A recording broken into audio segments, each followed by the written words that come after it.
ایک صاحب جا رہے تھے جن کو تقلید پر شک تھا جی، وہ سفر کرنا چاہ رہے تھے اور بس میں بیٹھ گئے، نمبر بھی دیکھ لیا، بس میں بیٹھ گئے.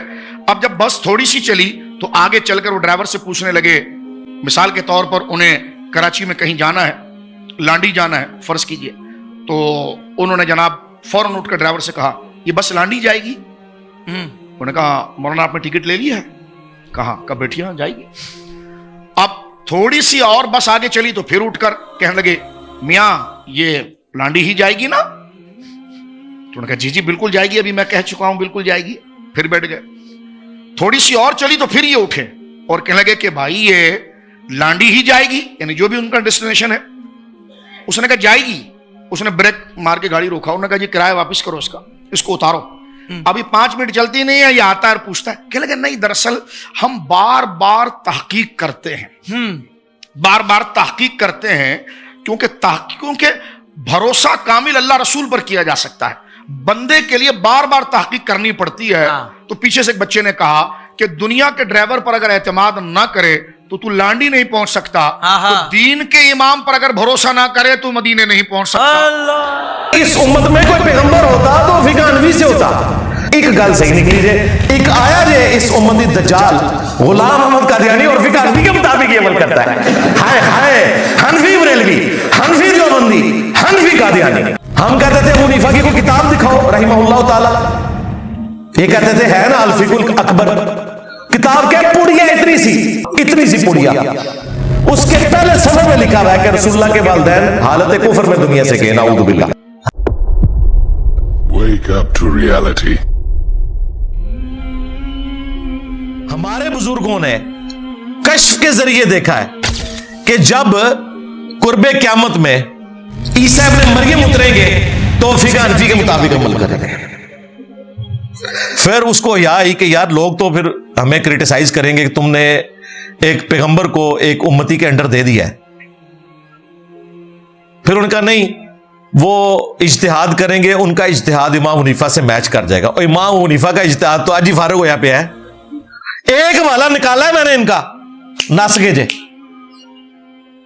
ہم کہتے تھے ابو حنیفہ کی کوئی کتاب دکھاؤ رحمہ اللہ تعالی، یہ کہتے تھے ہے نا الفقہ الاکبر. کتاب کیا پوڑیا اتنی سی 20-25 صفحوں کی کتاب ہے. الفقہ الاکبر، فقہ اصغر ہوتی ہے جو فروعی معاملات ہیں، اور فقہ اکبر جو ہے وہ کہتے ہیں عقیدے کو. الفقہ الاکبر کا مطلب یہ نہیں کہ کوئی فقہ کی کتاب ہے، مراد یہ کہ اس میں عقیدے بیان ہوئے ہیں، عقیدوں کی کتاب. اتنی سی پڑیا، اس کے پہلے صفحے میں لکھا ہوا ہے کہ رسول اللہ کے والدین حالت کفر میں دنیا سے گئے، نعوذ باللہ. اس پر تر رہا یہ کہ ان کے ملا علی قاری نے المتوفا 1014 ہجری باقاعدہ اس عقیدے کا دفاع کیا. جب لوگوں نے اعتراض کیا کہ حضور کے ماں باپ کو تم لوگ کافر کہہ رہے ہو، اس نے دفاع کیا. ایک انہوں نے کتاب لبھی سی. اب ان کے چھوٹو مولوی آگے کہہ رہے ہیں کہ یہ کتاب ثابت ہی نہیں ہے، یا اگر ثابت ہے تو یہ والا حصہ امام حنیفہ سے ثابت نہیں، اور سب کچھ ہی کوئی نہیں ثابت ہے. ایک وہ سیدھے طریقے نال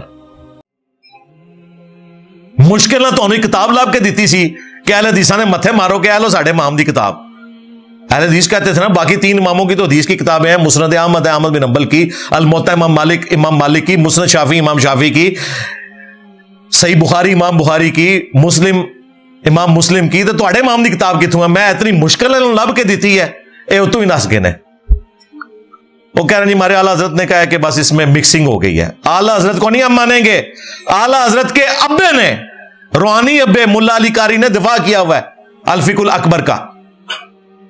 اعلیٰ حضرت تو شاہی کوئی نہیں ملا علی قاری کے مقابلے پہ. لو سامو دیکھو ان کو ان کی گمشدہ چیزیں بھی میں دریافت کر کے دے رہا ہوں. میں کتنے عرصے سے ان کو کہہ رہا تھا کہ بابا لبو جڑا اڑدا ہوئے، بابا لبو جڑا اڑدا ہوئے، کدے ایتھے نسدے سے کدے او بھی لب لے جے. میں پیر ظہیر الحسن المعروف بگوڑے شاہ، ہاں اس نے خود کہا کہ میں منار پاکستان سے اڑ کے بتاؤں گا. سٹو انہوں، ہاں میں بابا لب لیا جے. پہلے میں کہنا تھا نا میں بابے مار دیتے، ایک زندہ جے میں لب لیا جے وہ بگوڑے شاہ جے. انہیں آپ کہہ کہ میں اڑ سکنا وا منار پاکستان تم تھلے سٹو. تو یہ کہہ رہے تھے بابے آج کل بھی ہیں وہ اللہ کے حکم سے پردے میں ہے. میں پردہ چاک کر دیتا جے, بندہ کٹ لیا جے, انہوں زبردستی لے جاؤ منارے پاکستان تو سٹو انہوں. وہ کہتا ہے میں آگی بھی بچ جاواں گا, میری مچھ کا بال بھی نہیں سڑے گا. تو بندہ میں لب لیا جے ان سٹنا تہاڈی ذمہ داری جے. دیکھو میں نے بریلویوں کے کتنے مسئلے حل کیے ہیں. امام حنیفہ کی کتاب ڈھونڈ دی, بابا ڈھونڈ دیا. یہ ساری خدمات اللہ کے فضل سے اسی پلیٹ فارم سے ہو رہی ہیں, اللہ کے فضل سے. تو شیخ احمد سنندی نے عیسیٰ ابن مریم علیہ السلام کے اوپر جھوٹ باندھا اور کہا کہ وہ فقہ حنفی کے مطابق عمل کریں گے. وَلِعَاذُ بِاللَّهِ تعالیٰ. فقہ حنفی تو اڑی ہونی ختم ہوگی. اصل میں جس زمانے میں شیخ احمد سنندی کہہ رہا تھا, اس نے تو 4 مسئلے دیکھے ہوئے تھے. انہوں نے کہا کہ اینڈ تے آ کے حضرت عیسیٰ ابن مریم ساڈا مسئلہ رکھن گے, باقی ختم کر دیں گے. ان کے پتا سی کہ پہلے ہی ختم ہو جائے گا. ٹھیک ہے.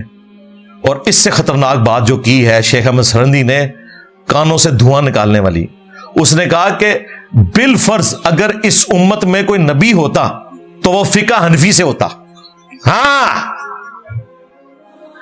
اگر اس امت میں کوئی پیغمبر ہوتا تو وہ فقہ حنفی سے ہوتا.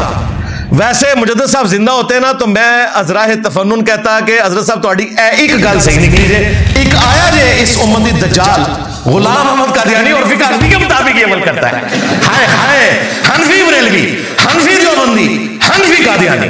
قادیانی فقہ میں حنفی ہیں, ان کے نام نہاد خلیفہ نے ویڈیو میں ریکارڈ کروایا کہ ہم حنفی ہیں. امام ابو حنیفہ فتاوا ومن لازم الشك بالعلماء unless we find reasons to disagree with him, we would generally follow the fiqh Hanafiya. Investigate this legality. The overbearing principle should be that you follow Hazrat Imam Abu Hanifa. This is the entirety to the Jamaat. ہم اور ہمارے students بخاری مسلم میں لکھے ہوئے اہل سنت کی جو منہج کی کتابیں ہیں, نماز کے طریقے پر عمل کرتے ہیں, رکوع میں جاتے وقت اور رکوع سے اٹھتے وقت رفع الیدین کرنا. جبکہ تمہارے بزرگ بغیر رفع الیدین کے نماز پڑھتے تھے. قادیانی بھی حنفی تھا, رفع الیدین نہیں کرتا تھا. اور حنفی بریلوی, حنفی دیوبندی بھی رفع الیدین نہیں کرتے. اس سے بڑھ کر ان کے جو غوث پاک ہیں عبد القادر جیلانی المتوفا 561 ہجری, انہوں نے غنیت الطالبین میں نماز کا طریقہ وہی لکھا جو بخاری مسلم میں ہے. غوث پاک کی 11ویں کھا رہے ہیں یہ کسی 11ویں پر حلوے کے ساتھ ایک پیج فوٹو کاپی کرا کے, پیج نمبر 40 قادری پبلشرز کا, غنیت الطالبین کا ترجمہ بھی رکھ کے دو, او دے چلوا رکھ کے دے دو. چلو حلوے تو بات پڑھ لین گے, انہیں دے مطابق عمل کرنا ہے. اور ان سے بھی بڑے صوفی بزرگ امام محمد غزالی المتوفا 506 ہجری, انہوں نے کیمیائے سعادت میں نماز کا طریقہ وہی لکھا جو بخاری مسلم میں لکھا ہے, رکوع میں جاتے وقت اور رکوع سے اٹھتے وقت رفع الیدین. اور یہ لوگ اگر کوئی رفع الیدین شروع کر دے تو اسے کہتے تھے ان قریب قادیانی ہو جائے گا. اوے قادیانی تواڈے پر آ جائے, حنفی بریلوی, حنفی دیوبندی, حنفی قادیانی. اور یہ نہ سمجھیے گا میں ان کو چھیڑ رہا ہوں, یہ گالیاں دے رہا ہوں, نہیں, یہ گالیاں ہمیں دیتے تھے. اب یہ آگ ہم ان کے گھر میں لگائیں گے کہ ایک غریب تو بدتمیز. پہلے کہتے تھے جی بت رکھ کے آتے تھے اس لیے رفع الیدین ہوتا تھا. رفع الیدین کا انہوں نے مذاق اڑایا. آپ پتہ کیا کہتے ہیں, سارے طریقے ثابت ہیں, رفع الیدین ہے ہی سنت ہے نا. اچھا رفع الیدین اگر سنت ہے تو مسواک بھی سنت ہے, چھوڑ دو اس کو بھی. پیلی چپلیں بھی تم نے خود سے سنت ڈکلیئر کی ہیں, چھوڑ دو اس کو بھی. پگڑی بھی سنت ہے, چھوڑ دو اس کو بھی. حالانکہ یہ سنتیں وہ نہیں ہیں کہ جن کے چھوڑنے کے اوپر کوئی گناہ ہو. اس کو نبی اسلام نے خود ہی ریلیکس کر دیا ہے. لیکن جو نماز کا طریقہ ہے یہ وہ سنت ہے جس کو جان بوجھ کر اگر کوئی بدلے گا تو وہ لعنت کا مستحق ہوگا. جو جامعہ ترمذی میں حدیث ہے سنت چھوڑنے والے پر لعنت. اس سنت سے مراد مسواک نہیں ہے, یہ ذہن میں رکھیے گا. پگڑی نہیں ہے, اس سے مراد وہ سنت طریقہ ہے جو نبی علیہ السلام نے سکھایا. تو رفع الیدین فرض نماز کے اندر جب آپ کرتے ہیں تو وہ سنت طریقے کے طور پر ہوتا ہے, وہ جسٹ ایک سنت کے طور پر نہیں ہوتا جس طرح مسواک ہے.